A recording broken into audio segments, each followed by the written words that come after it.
Hello and welcome back to the Odds Now YouTube channel for your latest daily preview ahead of the action at the 2026 PDC World Championship with me, Matt Hill. Well, just before we get into Monday's games, a quick recap of Sunday where it was a middling day for me. A couple of winners with Madaz Razma overs on the 180s, just shy of evens. That was a 2-point win. And then 1.25 points on MVG, 4-1. Correct score against Arnold Merck at 11-4. So lost the point on the day, effectively a push. Yeah, a little bit disappointing, but no damage done really. Martin Schindler didn't turn up against Ryan Searle, which was a shame. I think that game swung on very early on, really. Schindler missed doubles to win the first set 3-1, and from there was very quickly 2-0 down, and the game was kind of up, and by then Searle was in his stride, and Schindler couldn't respond really, and was just flailing really. So I'm sure he's basically disappointed with that. Fair play to Ryan Searle. He got better as the game went on. Now will he finally be able to get beyond round 4? Well, we won't have to wait long to find out because he's playing again on Monday night. So looking forward to seeing that one. And of course, we'll be chatting about that game in a minute. Elsewhere on the day, disappointing performance from Damon Heta. Backed him most 180s on the afternoon session. He was actually the leader going into the last game, Anderson Watamina, but obviously only had the 4 sets there, whereas Anderson Watamina went all the way. And Anderson ended up winning that 180 line at a canter due to having the overtime. Playing really, really well, Gary Anderson, wasn't he? And that was a fantastic game. Felt sorry for Watamina. I mean, he did very, very little wrong. Loads of clutch finishing to stay in it. What an excellent year he's had. Would not be surprised at all if Jermaine pops up and wins a major next year. He's just playing so well. Really encouraging development as a player. And yeah, graceful in defeat as well, which is not always a given with Watamina. In terms of the evening action, pleased to call the Razma 180s line correctly. He got over 2.5 there. I think he got 4 in the end and nicked a set off Van Veen.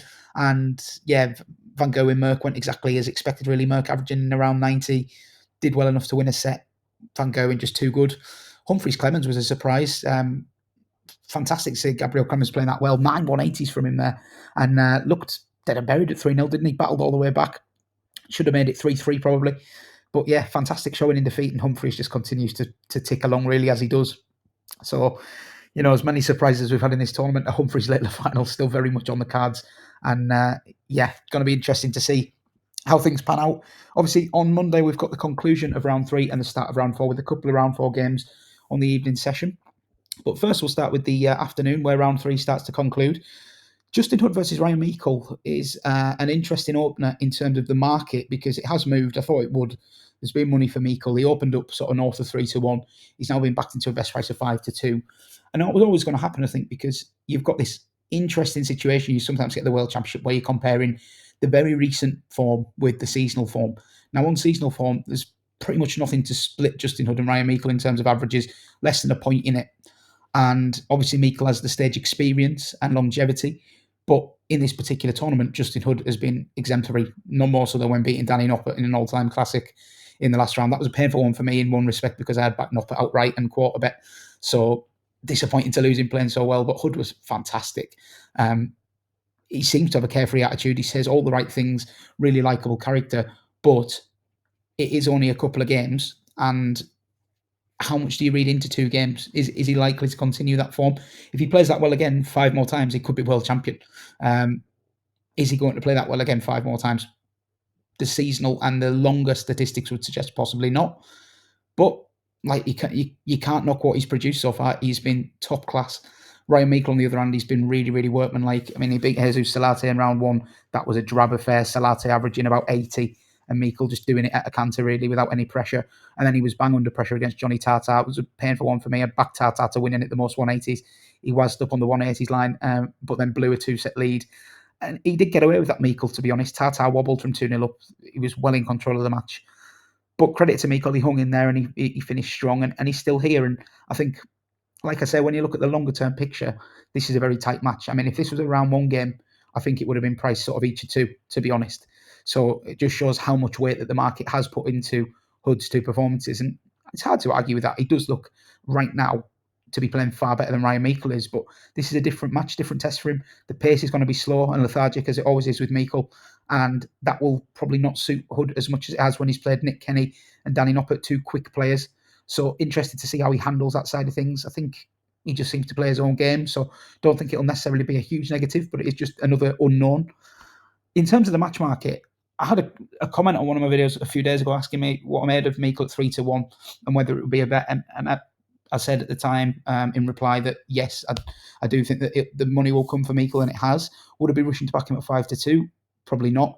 And equally, I wouldn't be wanting to get stuck into Justin Hood at 4-11 best price.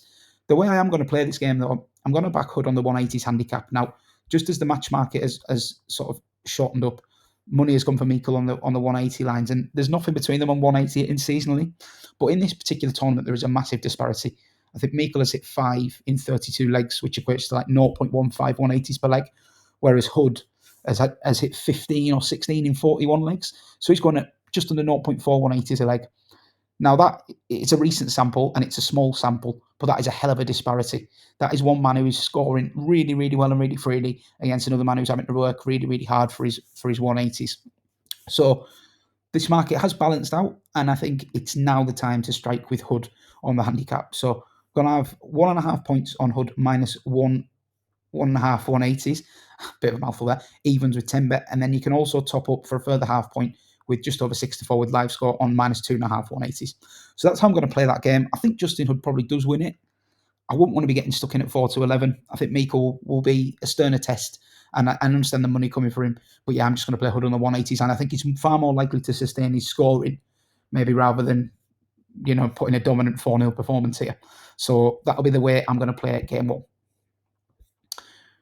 Exciting game next up. Ricky Evans versus Charlie Manby. Anyone who watched the outright preview, I put up Charlie Manby 150 to 1 for the third quarter and 500s outright just for a very small stake. And here he is in round 3. Plenty of money coming for him as well here against Ricky Evans. Great opportunity for both of them to set up what would be a last 16 tie with Jan van Veen, where I think both players would be a fair underdog. But both playing well, supremely well with a lot of confidence. Ricky Evans coming through an absolute cracker with James Wade. And I think that performance typified Evans' improvement in the last couple of years. He's winning more and more of these big matches, especially when the going gets tough. He seems to knuckle down. I mean, he mismatched darts. Wade came back at him. He had to dodge a match dart, and then he got over the line. He did something similar against Dave Chisnell last year as well. So this isn't a coincidence. Ricky Evans is definitely improving in these kind of games. It's an interesting dynamic, this, really, because Ricky often comes in as the kind of lovable underdog with the crowd behind him. I don't know how the crowd will play this on tomorrow, to be honest. I think the crowd might be with Charlie Manby as the new kid on the block. And he's done really, really well, hasn't he? I mean, cracker with Cameron Menzies in round 1, which obviously was overshadowed by Menzies' post-match reaction. But it was a great performance. Like low to mid-90s average, but there was a few nervy doubles in there from both players, dragged it down. Generally, the quality was really good, and Manby had the answers at the big moments, which is what you like to see in a young player. A lot of bottle and a lot of good timing as well. And then round 2, it was a little bit of a non-event for him. 3-0 win over Adam Savada, who didn't turn up, but Manby got better as the game progressed. Another crucial sort of big game on the stage under his belt, and I think that brings him into this game in fine fettle for a good tussle with Ricky Evans. I wouldn't argue too much with the match prices. Neither player really stands out to me at the match prices. How I have played this game, and the prices move slightly, but I backed Charlie Manby to average over 91.5, which is with Bet365. They do the averages, match average for each player now that we're into round 3 and beyond. And yeah, I've played a couple of these so far successfully with Harrison and Heta over, and the other one I played is Manby over 91.5 average. Now I think I'm on at 10-11. I think it's moved slightly. I think it's 5-6 now. And I wouldn't put you off it. I just think he'll acquit himself really, really well, even if he doesn't get over the line here. I think he's a very good scorer, so that'll keep the average inflated. It's just whether the doubles go for him. I think he'll do enough to average over 91.5. I think he's amassed the experience now. He should give a good showing of himself, regardless of how the game pans out. I'm obviously hoping Charlie Manby can get through, just to give me an interesting runner in the last 16 at a massive price. But I do like Ricky Evans as well. I think it's a close game. Should be an entertaining game. And Manby over 91.5 average will be the bet for me there.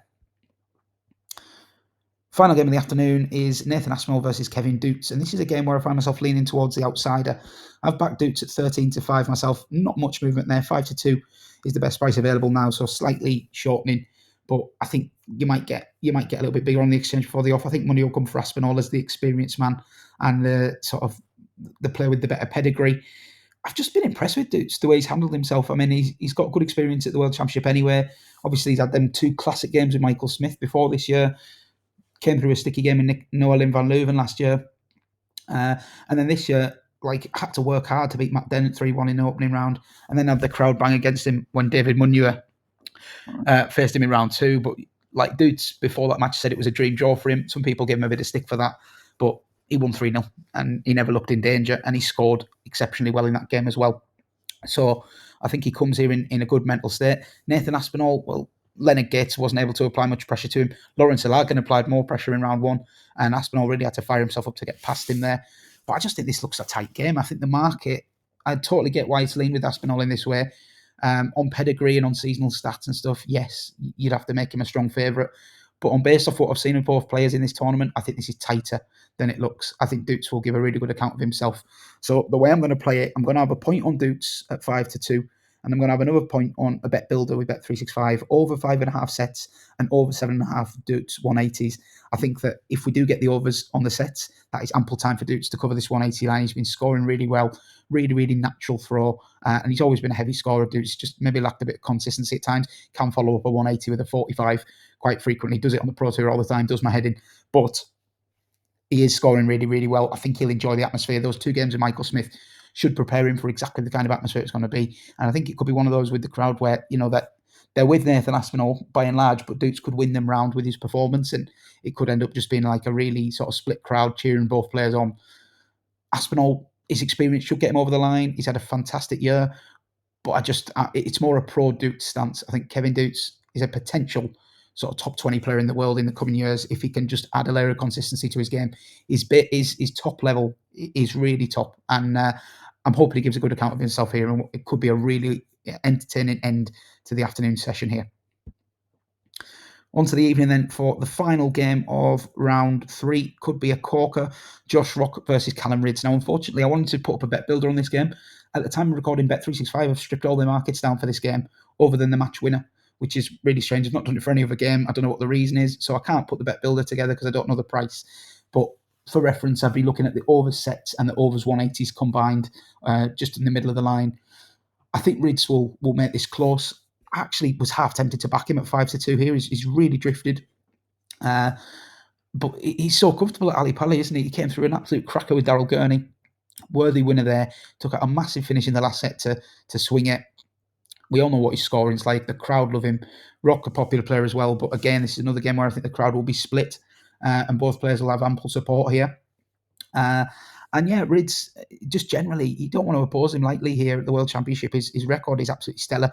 2 quarterfinals in the last 4 years, and clearly enjoys himself. Now, there is an interesting mental aspect to factor into this, where Rydz, after the game against Gurney, was clearly quite distressed, and his post-match press conference was holding back tears. His granddad was very ill at the time. Unfortunately, his grandfather has passed away over the festive period. So you do have to sort of weigh that in, and it can be difficult to weigh it in because it does depend on the individual, how you react to that. Is he playing to put on a performance for his granddad, or is he, mourning that loss? He obviously is, but like, will it have a negative or a positive impact on his performance? It's really hard to say. I do think that Rydz will be determined. Personally, I think he's the kind of guy that will want to channel his darts into a good performance here, sort of in memory of dedication. Now, Rock, you can't overlook Rock. I mean, he's not done a lot wrong. He played Joe Comito in round 2, and Comito made him work for it, but ultimately Rock did average over a ton and did it with an element of comfort. Rock is one of the title favourites, obviously. He's lurking in this fourth quarter where all the talk is about Van Gerwen and Anderson, but it might not be in a couple of days' time if Rock has his way. And yeah, I don't take Josh Rock on lightly, but I do think Callum Rydz at 5-2, you could definitely make a case for him there, given his World Championship pedigree and love for this tournament. Like I say, I can't put an official bet up because the way I wanted to play it was a Bet Builder on the middle of the sets line and the middle of the 180s line. So you're probably looking at over 5.5 sets, and we can see what the middle of the 180s line is. I think it is, I'm right in saying 15, yep, over 15.5. So, you could just back the over 15.5, but I think that it's obviously, when the total is that high, it's reliant on depth and the game going deep. So I would want to put it hand in hand with the overs for over 5.5 sets, 6 or 7 sets. These two both love a max. I think they'll be exchanging them for fun. And yeah, that's the way I would play it. But I unfortunately can't put it up as an official selection due to the Bet Builder being down at the time of recording. So that'll conclude round 3 then. And Oddschecker doesn't seem to know what other 2 round 4 games are going on tomorrow night, on Monday night, sorry. But we do. It's James Hurrell versus Ryan Searle up first. And yeah, another one where you totally get why the market is going with Searle in the way it is. But do you want to take James Hurrell on at the moment? I mean, he's just scalped Dirk van Dijvenbode and Stephen Bunting in back-to-back games as a big underdog. I love the way he's talking in his press matches, in his post-match press conferences. He's just sort of saying, I don't really care who I'm playing. I've just beat I think the line was, I've just beat the world number 4. Why would I care who I'm playing next? Like, what a great attitude. He's so confident in the way he's throwing at the moment. And why wouldn't you be? I mean, in against Dirk, it was the 180s, 10 180s in that game, which was fantastic, given it only went 4 sets. And then it was a much more balanced performance against Bunting. I mean, he was dominating every aspect of the game. Only a couple of sensational checkouts from Bunting in deciding legs made that game competitive. Like, really, that should have been 4-0 Hurrell. He was much the better player. And that is somewhat down to Bunting underperformance, but I don't think you can give James Hurrell enough credit. Ryan Searle, obviously, I took him on with Schindler today, and I think the game was decided in the first set, to be honest. Like, Schindler 1-1 in legs. Schindler missed a couple to go 2-1 up and a couple to make it 2-2 in the decider. Went 1-0 down. Searle rattled through the next set with a big finish and some high scoring, and Bosch 2-0 down, never recovered. Searle has obviously he's changed equipment, which he keeps referencing to. He changed his equipment 4 or 5 weeks ago. He says he can't believe how quickly he settled into the new equipment. The usual lines that we get from players about, like, oh, if I can play how I play in practice, I've still got more to come and stuff. And he strikes me as a genuine guy, Searle, so I think he probably does believe that. But still disappointing to hear his comments afterwards about, like, how he doesn't care about darts and stuff, and like he doesn't care enough to succeed. So I in one sense, I admire the honesty, but I think he's got to try and address that, hasn't he, Ryan Searle, if he's going to kick on. Like, you simply have to care when there's so much money on the line and it's your livelihood. And I don't think he should be saying things like this, really. But he's a likable bloke, and you can't help but be happy to see him doing well. But he spoke very respectfully of James Hurrell, said he's watched the game and he knows how well he's playing and stuff. So I don't think Searle will take Hurrell lightly here. And I think it's an interesting market. Could see the case for Hurrell at 2-1, but I think Searle is a worthy favourite. The way I would look to play this is probably the over 5.5 sets. 4-5, I think, is absolutely fine. Like, Hurrell on a plus 2.5 handicap is quite a bit shorter than that. I think he's 2s on. Let's have a look.